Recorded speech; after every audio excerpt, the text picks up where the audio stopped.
Family card বিতরণ কার্যক্রম উদ্বোধন করলেন প্রধানমন্ত্রী তারেক রহমান। নারী ক্ষমতায়নের অংশ হিসেবে এই ফ্যামিলি কার্ড চালু করা হয়েছে বলে জানালেন প্রধানমন্ত্রী। সকালে রাজধানীর বনানীর কড়াইল বস্তি সংলগ্ন টিএনটি খেলার মাঠে ফ্যামিলি কার্ড বিতরণ কার্যক্রমের উদ্বোধন অনুষ্ঠানে কথা জানান তিনি। বলেন, এই কার্যক্রম ছিল জাতীয়তাবাদী দলের দীর্ঘদিনের স্বপ্ন। আগামী ৫ বছরের মধ্যে দেশে যাদের প্রয়োজন তাদের কাছে এই কার্ড পৌঁছে দেওয়া হবে। নুরুদ্দিন খানের প্রতিবেদন। কথা রাখলেন প্রধানমন্ত্রী তারেক রহমান।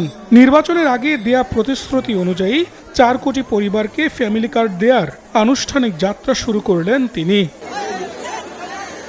সকাল 10:30টায় ফ্যামিলি কার্ড বিতরণ কর্মসূচির উদ্বোধন করতে বনানীর কড়াইল বস্তি সংলগ্ন টিএনটি মাঠে আসেন প্রধানমন্ত্রী। উদ্বোধনের আগে মঞ্চে না উঠে জনতার কাতারে গেলেন সরকার প্রধান।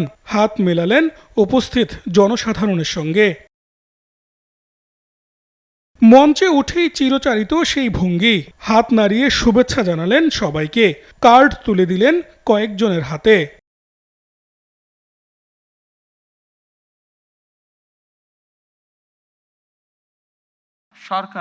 পরে ফ্যামিলি কার্ড ইস্যুতে কথা বলেন প্রধানমন্ত্রী। দেশের অর্ধেক জনগোষ্ঠী নারীদের অর্থনৈতিকভাবে স্বাবলম্বী করার উদ্যোগ নেওয়ার কথা জানান সরকার প্রধান।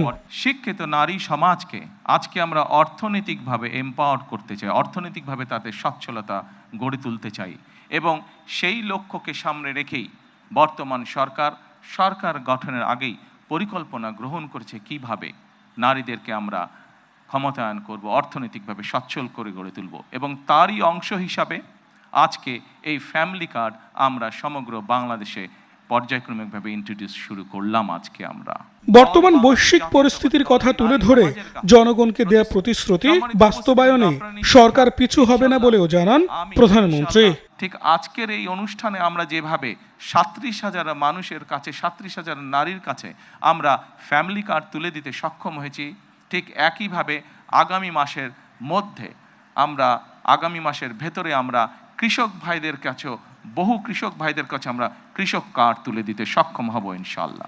এইভাবে একে একে আমরা জনগণের কাছে দেওয়া প্রতিশ্রুতিগুলো, যেই প্রতিশ্রুতিগুলো পূরণের মাধ্যমে জনগণের ভাগ্যের পরিবর্তন হবে, যেই প্রতিশ্রুতিগুলি পূরণের মাধ্যমে একটি সরকারের প্রতিশ্রুতি পূরণের মাধ্যমে দেশের ভাগ্যের পরিবর্তন হবে, জনগণের ভাগ্যের উন্নয়ন ঘটবে, সেই প্রতিশ্রুতিগুলো আমরা ধীরে ধীরে পর্যায়ক্রমিকভাবে যে কোনো মূল্যে পূরণের চেষ্টা করব। ভবিষ্যতে দেশের ৯৫টি সামাজিক নিরাপত্তা কর্মসূচিকে একটি সমন্বিত ডিজিটাল কাঠামোর আওতায় আনার পরিকল্পনা রয়েছে বর্তমান সরকারের।